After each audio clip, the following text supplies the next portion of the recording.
प्यारे बच्चों, नमस्कार। आजकल हम सब ने महसूस किया है कि हमारे इर्द गिर्द नैतिक मूल्यों की कमी होती दिखाई दे रही है। नैतिक मूल्य अर्थात अपने परिवार से प्रेम, देश से प्रेम, ऐसी भावनाएं लोगों में कम होती नजर आ रही हैं। इसी के मद्देनजर आपके पाठ्य पुस्तक में एक पाठ लिखा गया है, नेताजी का चश्मा। तो आज हम इसी पाठ का विश्लेषण करते हुए जानेंगे कि देशभक्ति और देश प्रेम कितना महत्वपूर्ण है। पाठ के विश्लेषण के पहले यदि हम पाठ की मुख्य बिंदुओं पर ध्यान दें तो हमें पाठ समझने में ज़्यादा आसानी हो सकती है। तो मैंने ये आपके लिए एक चार्ट तैयार किया है। यहाँ से हम देख सकते हैं कि आज हम पढ़ रहे हैं पाठ नेताजी का चश्मा, जिसे लिखा है लेखक स्वयं प्रकाश जी ने। इस पाठ में एक चौराहा है। इस पाठ में एक चौराहा है। चौराहे पर नेताजी की मूर्ति लगी हुई है। नेताजी अर्थात नेताजी सुभाष चंद्र बोस। उसी चौराहे पर एक पान वाले की दुकान है। इस पाठ के मुख्य पात्र जो हैं वो हैं हालदार साहब, पान वाला और कैप्टन चश्मे वाला। तो बच्चों, आइए हम पाठ की शुरुआत करते हैं। इस पाठ की शुरुआत में दिया गया है कि एक हालदार साहब नाम के एक व्यक्ति हैं जो अपने काम के सिलसिले में हर 15वें दिन कहीं जाया करते हैं। तो कहीं जाने के क्रम में रास्ते में उनको एक जगह मिलती है। पहली बार जब वो जा रहे होते हैं तो अचानक से एक चौराहा मिलता है, जिस चौराहे पर नेताजी की मूर्ति देखकर वो ठिठक जाते हैं, रुक जाते हैं। अब सबसे पहले उन्होंने उस कस्बे का वर्णन किया है। जिस कस्बे के चौराहे पर नेताजी की मूर्ति लगी है, उस कस्बे का वर्णन करते हुए लेखक लिखते हैं हालदार साहब की भाषा में कि हालदार साहब को हर 15वें दिन कंपनी के काम के सिलसिले में उस कस्बे से गुजरना पड़ता था। कस्बा बहुत बड़ा नहीं था। प्रश्न आता है कि कस्बे का चित्रण कीजिए या कस्बा कैसा था लिखिए। तो अगर विश्लेषण के समय ही आप ध्यान से ये चीज़ समझ लेंगे तो आपको उत्तर लिखने में आसानी होगी कि कस्बा बहुत बड़ा नहीं था जिसे पक्का मकान कहा जा सके। उस कस्बे में पक्के मकान बहुत कम थे। एक छोटा सा बाजार था। कस्बे में लड़कों का एक स्कूल था, एक लड़कियों का स्कूल था, एक सीमेंट का छोटा सा कारखाना था, 2 ओपन एयर सिनेमा घर थे। ओपन एयर सिनेमा घर का मतलब होता है कि स्क्रीन पर सिनेमा चलता है और खुली मैदान में लोग बैठकर देखते हैं, उसे ओपन एयर सिनेमा घर कहते हैं। तो और एक नगर पालिका थी। उस कस्बे में क्या क्या था? कच्चे मकान ज़्यादा थे, पक्के मकान कम थे। एक लड़कों का स्कूल था, एक लड़कियों का स्कूल था, एक सीमेंट का छोटा सा कारखाना था, दो ओपन एयर सिनेमा घर थे और एक नगर पालिका थी। कस्बा का मतलब होता है जो ना पूरी तरह से गांव हो और ना ही पूरी तरह से शहर हो। गांव से ज़्यादा विकसित, शहर से कम विकसित जो जगह होती है उसे हम कस्बा बोलते हैं। तो उस कस्बे में छोटे मोटे काम होते रहते थे। कभी सड़क की मरम्मत करवा देना, कभी अस्पताल की मरम्मत करवा देना, इस तरह के छोटे मोटे काम उस कस्बे में चलते रहते थे। इसी नगर पालिका के किसी उत्साही बोर्ड या प्रशासनिक अधिकारी ने एक बार शहर के मुख्य बाजार के मुख्य चौराहे पर नेताजी सुभाष चंद्र बोस की एक संगमरमर की प्रतिमा लगा दी। अब उस नगर पालिका में कोई ऑफिसर आया, उसे लगा कि कस्बे का जो चौराहा है वहाँ किसी देशभक्त की मूर्ति होनी चाहिए। ये सोचकर उन्होंने नेताजी सुभाष चंद्र बोस की एक प्रतिमा उस चौराहे पर स्थापित करवा दी। अब जब हालदार साहब उस चौराहे पर से गुजरे और उस मूर्ति को देखे तो उस मूर्ति के बारे में वो तरह तरह के अनुमान लगा रहे हैं। उस मूर्ति को अच्छे से उन्होंने विश्लेषण किया, बारीकी से उन्होंने देखा। उसके बाद अनुमान लगा रहे हैं। क्या अनुमान लगा रहे हैं? कि मूर्ति बनाने के लिए अच्छे मूर्तिकार नहीं मिले होंगे, या फिर नगर पालिका का जो ऑफिसर था उसने लागत मतलब रुपया कम लगाया होगा, या फिर सरकारी बजट जितना था उसमें मूर्ति बन पाना संभव नहीं हुआ होगा। तो सारी बातें सोच समझकर क्या किया कि एक हाई स्कूल का कोई ड्राइंग मास्टर होगा, उनको वो मूर्ति बनाने का भार सौंप दिया गया होगा। ये अनुमान लगा रहे हैं हवलदार साहब, ये सच्ची बात नहीं है, पर हवलदार साहब के मन में उस मूर्ति को देखकर एक अनुमान लग रहा है। जैसा कि कहा जा चुका है मूर्ति किस, अब मूर्ति का वर्णन है, प्रश्न यहाँ से भी आता है कि मूर्ति कैसी थी, उसका वर्णन कीजिए। तो मूर्ति कैसी थी, मूर्ति का वर्णन करते हुए लिखते हैं कि मूर्ति संगमरमर की थी। सफेद कलर का पत्थर होता है जिसे संगमरमर कहते हैं। तो मूर्ति संगमरमर की थी। टोपी की नोक से कोट के दूसरे बटन तक कोई 2 फुट ऊंची, 2 फुट ऊंची मूर्ति थी। हेड से लेके यहाँ तक की कोई 2 फुट ऊंची मूर्ति थी, जिसे कहते हैं बस्ट। प्रश्न ये भी आता है कि बस्ट किसे कहते हैं। तो कोट के दूसरे बटन से लेकर टोपी की नोक तक की जो मूर्ति होती है उसे बस्ट कहते हैं। तो कैसी थी मूर्ति? पहली संगमरमर की थी और कितनी फुट ऊंची थी? 2 फुट ऊंची थी और बहुत सुंदर थी। नेताजी उसमें बहुत सुंदर लग रहे थे, कुछ मासूम और कमसिन भी। फौजी वर्दी में थे। हम सभी नेताजी की वर्दी की फोटो जब देखते हैं तो हमेशा वो वर्दी में नजर आते हैं। तो उस मूर्ति में भी फौजी वर्दी में वो दिखाई दे रहे हैं। मूर्ति को देखते ही अब हवलदार साहब अपने मन की बात व्यक्त कर रहे हैं कि जैसे ही उस मूर्ति को देखते हैं, उसको देखते ही नेताजी का दिया गया नारा दिल्ली चलो और तुम मुझे खून दो मैं तुम्हें आज़ादी दूंगा, ये उनके द्वारा दिए गए नारे याद आ जाते हैं। तो कुल मिलाकर उस मूर्ति को देखने से यह अनुमान लगाया जा रहा है कि जिस किसी भी मूर्तिकार ने वह मूर्ति बनाई है उसने बहुत अच्छा प्रयास किया है। नेताजी की आंखों पर चश्मा, अचानक से हवलदार साहब ने क्या देखा कि मूर्ति तो बहुत ही सुंदर थी, लेकिन उस मूर्ति पर संगमरमर का बना हुआ चश्मा नहीं था। एक चश्मा पहनाया हुआ था जरूर, लेकिन वह संगमरमर का बना हुआ मूर्ति के साथ बना हुआ नहीं था। अलग से मूर्ति को, जैसे हम लोग ये चश्मा अलग से पहनते हैं, उसी तरह मूर्ति को अलग से एक चश्मा पहना दिया गया था। हवलदार साहब को ये बात बड़ी अजीब लगी। चश्मा कैसा था? पहली बार जब हवलदार साहब ने देखा तो उन्होंने क्या देखा कि चश्मे का चौड़ा काला फ्रेम मूर्ति को पहना दिया गया था। पहली बार जो चश्मा देखा कैसा था? वो चौड़ा था और काला फ्रेम था। हवलदार साहब जब पहली बार इस कस्बे से गुजरे तो चौराहे पर पान खाने रुके, तभी उन्होंने इसे लक्षित किया। हमने शुरुआत में ही बताया कि उस चौराहे पर एक पान की भी दुकान थी। तो हवलदार साहब जब भी वहां से गुजरते चौराहे पर रुकते, मूर्ति को देखते और पान वाले के पास पान खाने के बहाने से, वास्तव में तो उनको मूर्ति देखनी रहती थी, लेकिन वो पान खाने के बहाने से वहां रुक जाया करते थे। जैसे ही उनकी नजर नेताजी के रियल चश्मे पर गई, हवलदार साहब के चेहरे पर एक कौतुक भरी मुस्कान, कौतुक भरी मतलब कुछ जानने की इच्छा लिए हुए वैसी वाली मुस्कान उनके चेहरे पर फैल गई और मन ही मन उन्होंने बोला, वाह भाई, यह आइडिया भी ठीक है, मूर्ति पत्थर की लेकिन चश्मा रियल। उस दिन पहली बार पान खाए और चुपचाप फिर उस कस्बे से निकल गए। जीप कस्बा छोड़कर उनकी आगे बढ़ गई। हवलदार साहब इस मूर्ति के बारे में ही जाते जाते भी वो इसी मूर्ति के बारे में अपने मन में सोचते हुए जा रहे थे। महत्व मूर्ति के रंग रूप या कद का नहीं है, उस भावना का है, वरना तो देशभक्ति भी आजकल मजाक की चीज बन गई है। अब यहाँ पर एक लाइन लेखक लिखते हैं कि देशभक्ति आजकल मजाक की चीज बन गई है। ये बड़ा व्यंग्यात्मक पंक्ति है। इस पंक्ति का अर्थ स्पष्ट करने के लिए पाठ में दिया जाता है।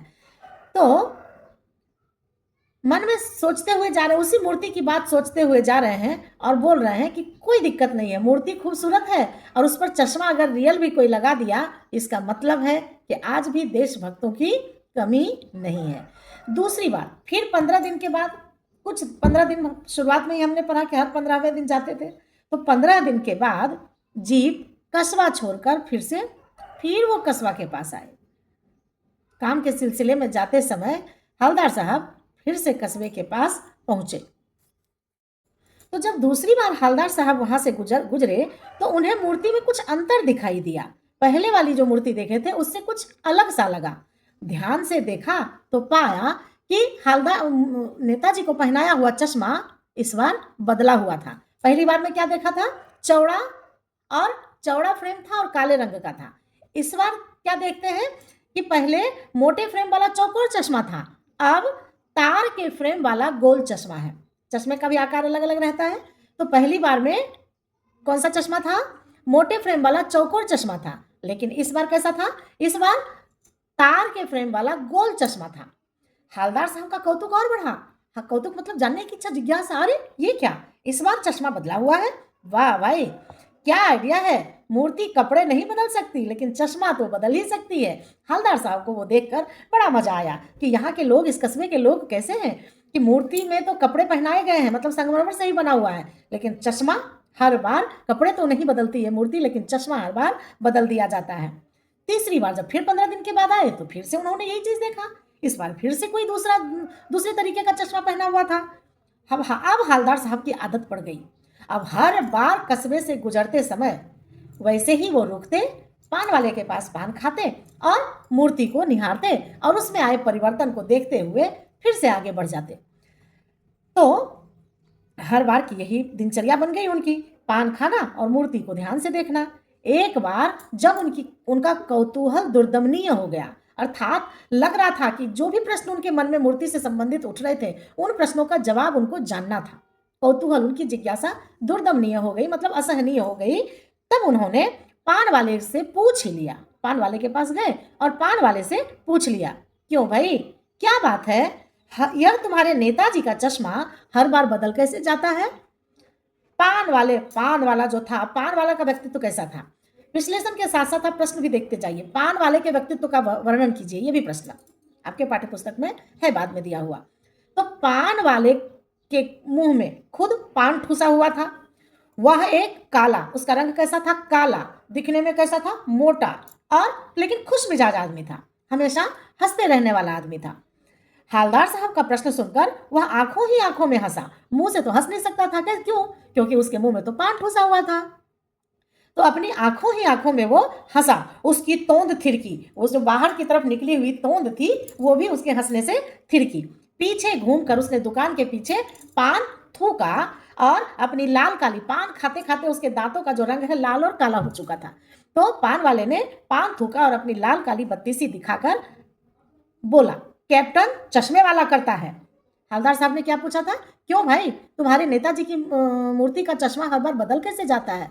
तो पान वाले ने हंसते हंसते जवाब दिया कि कैप्टन चश्मे वाला करता है, अर्थात कैप्टन चश्मे वाला जो है वह मूर्ति का चश्मा बदल दिया करता था। हवलदार साहब क्या करता है?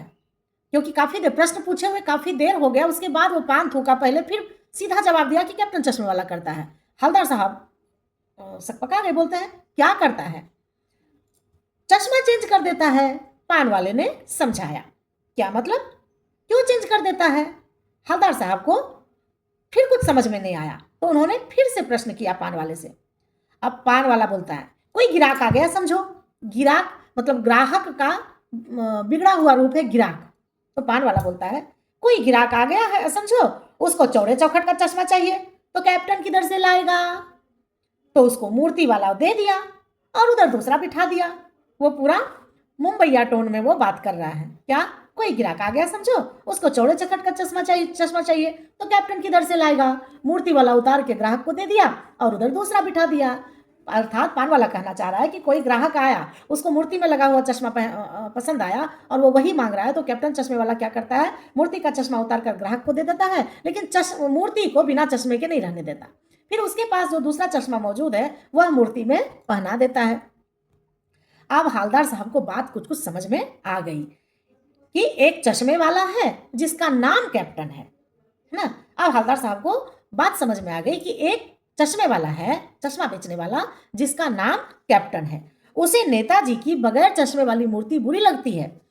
बुरी ही नहीं लगती बल्कि आहत करती है, अर्थात कैप्टन के मन को दुखी करती है, मानो चश्मे के बगैर नेताजी को असुविधा हो रही हो, दिक्कत हो रही हो। इसलिए वह अपनी छोटी सी दुकान से ही गिने चुने फ्रेमों में से, बहुत बड़ी दुकान उसकी चश्मों की नहीं है, छोटी मोटी दुकान है, कुछ 10 12 15 चश्मे लेकर वो बेचता है। उसी में से एक चश्मा निकाल कर वो क्या करता है, नेताजी की मूर्ति पर फिट कर देता है। लेकिन जब कोई ग्राहक आता है और वैसे ही फ्रेम की दरकार उसे होती है जैसे मूर्ति पर लगा है, तो कैप्टन क्या करता है, चश्मे वाला मूर्ति पर लगा फ्रेम नेताजी से क्षमा करिए नेताजी, और फिर उसको पहना देता है। नेताजी समझ गए हैं और समझने के बाद बोलते हैं, वाह भाई खूब, क्या आइडिया है।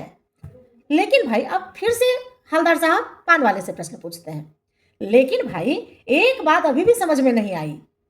हवलदार साहब ने पान वाले से फिर पूछा, नेताजी का ओरिजिनल चश्मा कहाँ गया? पान वाला तब तक बात करते करते तब तक पान वाले ने क्या किया था, दूसरा पान अपने मुंह के अंदर ठूस लिया था। दोपहर का समय था, दुकान पर भीड़ भाड़ अधिक नहीं थी। दोपहर के समय पान खाने वाले लोग कम रहते हैं, तो ज्यादा भीड़ नहीं होने के कारण वह फिर आंखों ही आंखों में हंसा। फिर हवलदार साहब के प्रश्न पूछने पर पान वाला अपने मन के मन में हंसा और फिर से उसकी तोंद थिड़की।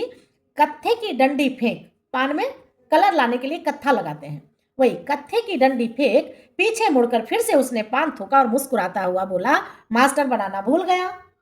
मास्टर मतलब कौन master? Drawing master. Drawing master हवलदार साहब ने क्या प्रश्न किया कि मूर्ति का रियल चश्मा कहाँ गया? तो उसके जवाब में फिर से पान वाले ने क्या कहा कि मास्टर बनाना भूल गया। पान वाले के लिए यह एक मजेदार बात थी, लेकिन हवलदार साहब के लिए चकित और द्रवित करने वाली, चकित आश्चर्य करने वाली भी, द्रवित दुखी करने वाली भी। यानी वह ठीक ही सोच रहे थे। मूर्ति के नीचे लिखा था मूर्तिकार मास्टर मोतीलाल। मतलब उन्होंने जो अंदाजा लगाया कि कोई हाई स्कूल का ड्राइंग मास्टर ये मूर्ति बना दिया होगा, सो उनका अंदाजा सही निकला। मूर्ति के नीचे मूर्तिकार का नाम लिखा था मास्टर मोतीलाल। अब वो मन में सोच रहे हैं कि बना भी ली होगी, लेकिन पत्थर में बेचारे ने, अब मन में सोच रहे हैं कि बेचारे ने जल्दी जल्दी में, उनको कम टाइम मिला होगा, जल्दीबाजी में चश्मा बना लिया होगा और जल्दीबाजी में बनाने के चक्कर में चश्मा बनाना भूल गया होगा, या कोशिश किया होगा, चश्मा उससे बन नहीं पाया होगा, इसीलिए वो अलग से बनाकर फिट के, मतलब तरह तरह का अनुमान उस मूर्तिकार के बारे में हवलदार साहब लगा रहे हैं। उफ, और अपने ही प्रश्न से वो, अपनी ही जिज्ञासा से वो परेशान हो गए हैं और बोल रहे हैं उफ। हवलदार साहब को यह सब कुछ बड़ा विचित्र लगा और कौतुक बड़ा आश्चर्यजनक लग रहा था। इन्हीं ख्यालों में खोए खोए पान के पैसे चुकाकर चश्मे वाले की देशभक्ति के समक्ष नतमस्तक होते हुए वह जीप की तरफ चले, फिर रुके। अच्छा, जाने के लिए वो चल दिए हवलदार साहब। दो प्रश्न पूछा, दोनों प्रश्न का जवाब पान वाले ने हंसते हंसते दे दिया। अब जाने के लिए मुड़े, जाते जाते फिर से उनको कुछ लगा तो वो रुक गए थोड़ी देर के लिए और वापस लौटकर पीछे मुड़े और पान वाले के पास जाकर पूछा, क्या कैप्टन चश्मे वाला नेताजी का साथी है या आजाद हिंद फौज का भूतपूर्व सिपाही? ऐसा प्रश्न कैप्टन नाम सुन के उनके मन में ये प्रश्न उठा और ये प्रश्न उन्होंने पान वाले से जाकर पूछा। अब पान वाला गुस्से, बार बार कोई प्रश्न पूछे और फिर से वो मुंह में तीसरी पान ठूस चुका था। अब वहां जाने पर हवलदार साहब को ध्यान से देखा। अब जो है पान वाला नया पान खा रहा था, अभी मुंह में डाल नहीं जा रहा था। पान पकड़े अपने हाथ को मुंह से 1.5 इंच दूर रोककर उसने हवलदार साहब को ध्यान से देखा, फिर अपनी लाल काली बत्ती सी दिखाई और मुस्कुराकर बोला, नहीं साहब, वो लंगड़ा क्या जाएगा फौज में, पागल है पागल, वो देखो वो आ रहा है, आप उसी से बात कर लो, फोटो वोटो छपवा दो उसका कहीं। पान वाले ने हंसते हंसते मजाक उड़ाने के अंदाज में कहा, वो लंगड़ा क्या जाएगा फौज में, वो देखो दूर से कहीं वो कैप्टन चश्मे वाला इतनी ही देर में दूर से वो आता हुआ दिखाई दिया। उसकी तरफ इशारा करते हुए पान वाला कहता है कि वो देखो आ रहा है, आप उससे मिल लो, जितने प्रश्न पूछने हैं पूछ लो और उसकी फोटो वोटो कहीं छपवा दो। अब पान वाले के इस तरह से बात करने के अंदाज से हवलदार साहब को वह बात बड़ी बुरी लगी। उन्हें लगा कि पान वाले द्वारा एक देशभक्त का मजाक उड़ाया जाना, नेताजी की मूर्ति को चश्मा लगाना, ये देशभक्ति का प्रतीक मान रहे हैं हवलदार साहब। अब वो कहते हैं कि एक देशभक्त का मजाक उड़ाया जाना उन्हें बिल्कुल अच्छा नहीं लगा। मुड़कर देखा तो अवाक रह गए। मुड़कर देखा, जिधर से चश्मे वाला आ रहा था उस तरफ मुड़कर उन्होंने देखा तो आश्चर्यजनक रूप से आश्चर्यचकित हो गए। वो क्या देखते हैं कि एक बेहद बूढ़ा, कैप्टन नाम सुन के उन्होंने मन में जो उसके लिए अनुमान लगाया था, उस अनुमान से विपरीत व्यक्तित्व वाला आदमी सामने था।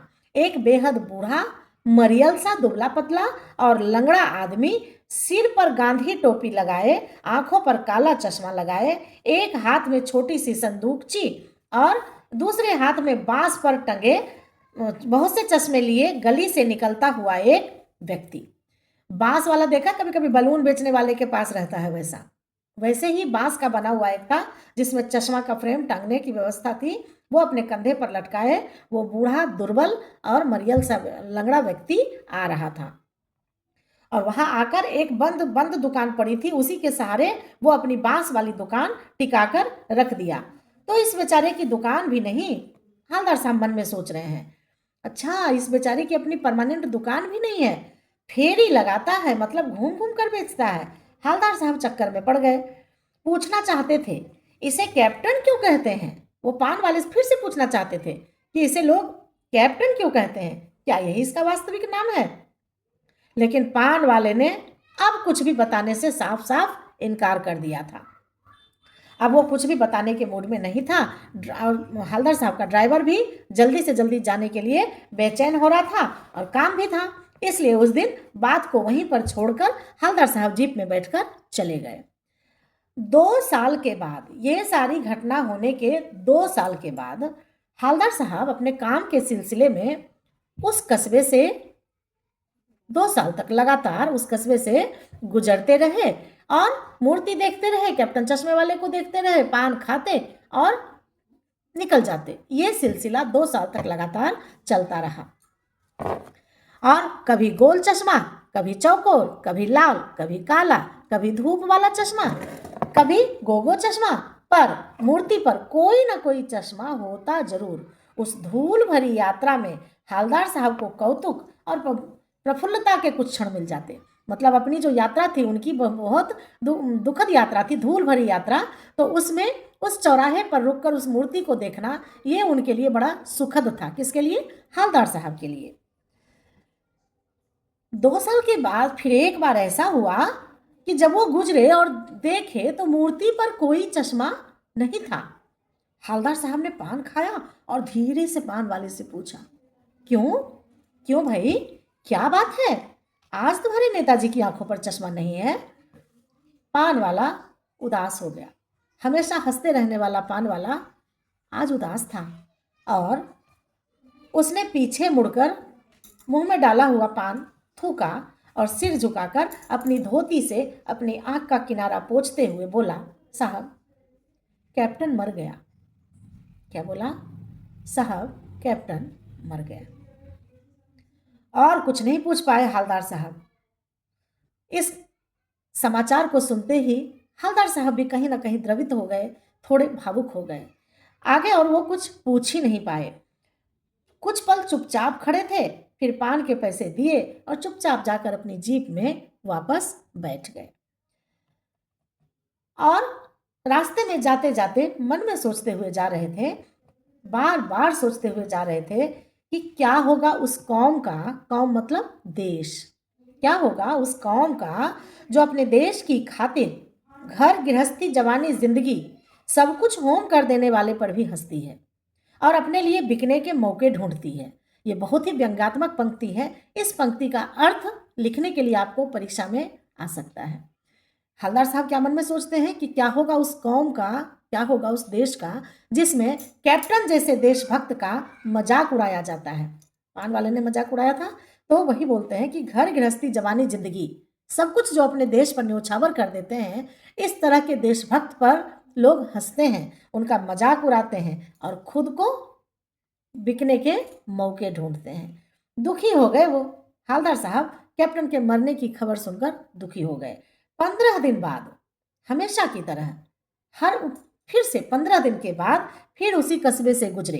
कस्बे में घुसने से पहले ही ख्याल आया, जैसे ही कस्बा आया उनके मन में ख्याल आया कि कस्बे की हृदय स्थली में सुभाष की प्रतिमा, हृदय कहाँ आता है? बीच में, तो हृदय वो जो चौराहा था वो उस कस्बे का बीच का जगह था, तो इसीलिए हृदय स्थली बोल रहा है कि कस्बे की हृदय स्थली में सुभाष की प्रतिमा अवश्य प्रतिष्ठापित होगी, लेकिन सुभाष की आंखों पर चश्मा नहीं होगा। मन में वो जैसे ही कस्बे में जीप घुसी, वो मन में सोचते हुए जा रहे हैं कि अब मैं उस मूर्ति की तरफ कैसे देख पाऊंगा। मूर्ति तो होगी लेकिन उस मूर्ति पर कोई चश्मा नहीं होगा, क्योंकि रियल चश्मा तो मास्टर बनाना भूल गया और रोज जो चश्मा पहनाने वाला जो कैप्टन था वो मर गया। अब तो मूर्ति बिना चश्मे के होगी। सोचा आज वहां रुकेंगे नहीं। क्या सोचकर आगे बढ़े कि आज उस कस्बे के पास रुकेंगे नहीं, पान भी नहीं खाएंगे, मूर्ति की तरफ देखेंगे भी नहीं, सीधे निकल जाएंगे। ड्राइवर से कह दिया कि चौराहे पर रुकना नहीं।